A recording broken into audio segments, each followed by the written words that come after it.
Welcome back to Chess for Closers. I've got an Emery Tate game here I'd like to show you.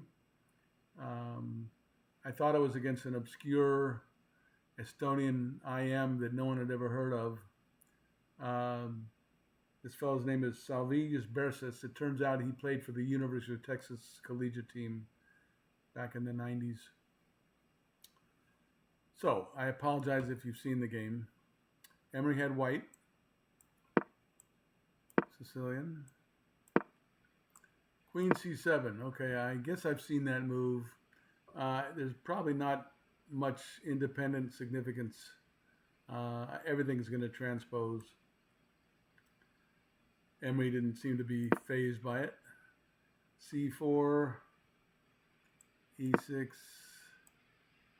knight c3, a6. So we're in a Maroczy bind. Knight takes d4, knight f6. And now Emery played the very weird looking queen e2. But let's wait for a couple minutes.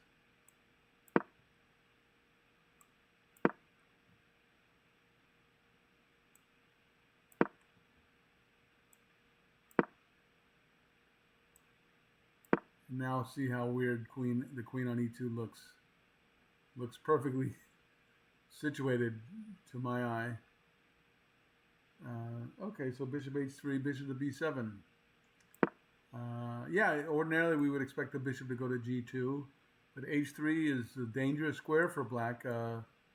When white puts his bishop there, the e6 square is a little soft, and there's a bunch of variations where white can sacrifice on e6 and end up with his knight on e6 hitting the queen. Black's king very well gets stuck in the center. It doesn't seem to be on here. Black will just move his queen back to c8, and the knight on e6 will not get to stay. That's what Emery thought, and the computer agrees with him. Okay, bishop. Okay, now white castle, of course. Knight e5, hitting the c pawn. b3. And now let's look at this because the fireworks are just about to begin here. Black's got his two center pawns, which is standard in the open Sicilians. He's about to play bishop to e7, presumably castle. He's going to start playing the queen side soon. Well, he played b5. And the computer didn't care for it. Black is not lost by any means, but black went down 0.60 points. I'm not exactly sure what that means, but black's king is in the middle of the board, and the lines are opening up. Emery took here, and now he played queen h5. So there's a tactical threat now. You got to see it. E6, the f pawn is hanging, is pinned rather, and so the e6 pawn is hanging.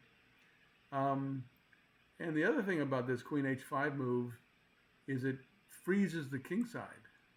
Bishop can't get out. Ordinarily in the Sicilians, black can play h5 and then get his bishop out that way, but he's a little too slow in doing that. So the queen on h5 cramps black's style quite a bit. And in fact, how else to defend e6 but king e7? Well, that can't be any part of any plan. And I think an important point to recognize here is that can you imagine, first of all, as an aside, can you imagine Emery counting up, okay, the rook is 5 and the bishop is 3, so that's 8 points worth of material. They aren't doing much, plus or minus 4% of the... No, he didn't do that arithmetic. Yeah, he just sees that the bishop and the rook aren't doing anything, which has significance for the other side of the board, for the center, for the whole chessboard. What do you know? He played his rook to the open file, or the semi-open file, and he's looking at the queen. And now, again, as I said, black is not lost here, but he is at some risk with his king in the middle. So what do you do when you're behind in development and your king is stuck in the middle? You don't open lines. And you don't allow open lines if you can prevent them. Well, and for that reason, the pawn to b4 is the correct move here. The C line stays closed. Well, this fellow thought that he could mix it up with Emery Tate. So knight to d3, the computer really doesn't like this. And now maybe black is lost here. So, line opening, material grabbing. Okay, and now, so black is in trouble. And again, notice this, I guess you could make it a square. Black's king is where it needs to be to defend e6, but it blocks the bishop, which blocks the rook. That's a major problem for black. And the fact that, again, can you imagine Emery worrying about being down 2 points because a knight is worth 3 and a rook is worth 5? He didn't think like that. The bishop on f8 and the rook on h8 aren't doing anything. And so Emery is going to have his way on the queen side and on the c file. In this position, black played queen to b6, and that didn't work out so well. But let's look at this in a minute. The other move is, let's look at this, and hopefully I can get back. How about queen a5, pinning the b pawn to the queen, right? No.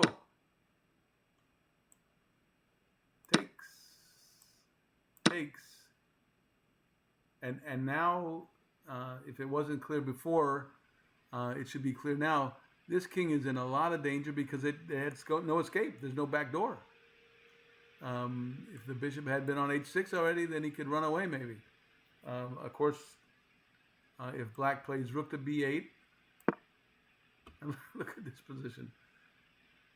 Knight to d5, how about this as a way to close the game out? Knight to d5. If he takes it, check.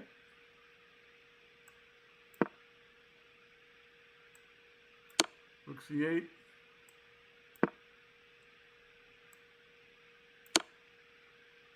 How about that? You think Emery didn't see that? Let's back it up, but hopefully I can do that. Okay, yeah, so in this position, black played queen to b6. He's got to get off the c line. But he must not have seen knight a4 or saw it and could see there was nothing to do about it. Now, of course, if he takes the knight, rook to c7 and mate. So he has to go back to d8. ba. Of course, you can't take with the bishop because you lose your queen to knight to c6. Rook takes. And now the queen is no longer doing much over there. It's done its job. Queen over to the other side of the board. Attack, threatening complete mayhem. And now black played queen to d7, so he's trying to hold things together, and getting a piece back out. And now this is the nicest move of the game, I think. And I guess you'd call it a quiet move. There's nothing really to take here. But who's not working on white's side of the board? Who is not working? Well, the bishop, of course. Bishop f1. And so now if black takes, white takes, threatening the rook. He's also threatening rook to c7, winning a piece. Again, black can't escape. So, desperate times here. Black took on A4. And of course, white surely will follow up with BA and what? No. Queen B6. And no answer has ever been found. You can hear Emery thinking that. Threatening rook C7. Not much of a defense for it. And in fact, Mr. Bersis didn't find one. What he found was rook to b4, giving the material back immediately, and Emery took it. Only now is a back door for Black's king open. But it's a little too late. Bishop to b5. I'd say, I remember when I was a kid, we used to hear the term 3 pieces on a king is a mate. Well, how about 4 pieces? Bishop b5, queen back to d8. Now the computer thinks bishop c6 is winning also. Emery played, he decided to get his rook out of the way. I mean, it was attacked, of course. Played rook to c6. One thing, the queen can't move away because d6 is a little soft. So there's not exactly a threat here, except that yeah, I guess the B line is very open. Bishop a4 is threatened, I guess. Rook to c6. Black played queen to d7, and now rook to c4. So one move, queen back to d8, and this is what he played. And now, white can do a bunch of things here. The computer, oh yeah, the computer thinks queen to c3 is the best, with an invasion on the 7th rank and complete mayhem. In fact, Black resigned here. I remember when I first looked at this game. Let me look it back and see this here. Yeah, rook back to c4. I didn't see. Yeah, okay. So yeah, queen to c3. It's not so obvious a winning move. I was looking for crashing in and something happening on c6. But queen c3 is winning. Okay, so that's Tate's win against this obscure University of Texas IM, and I think it's a very clean game. Like I say, my favorite move is bishop to f1.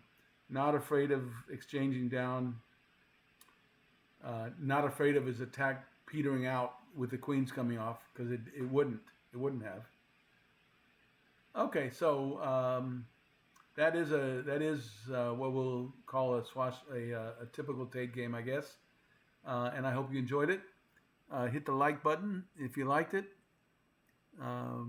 And I'll see you next time on Chess for Closers.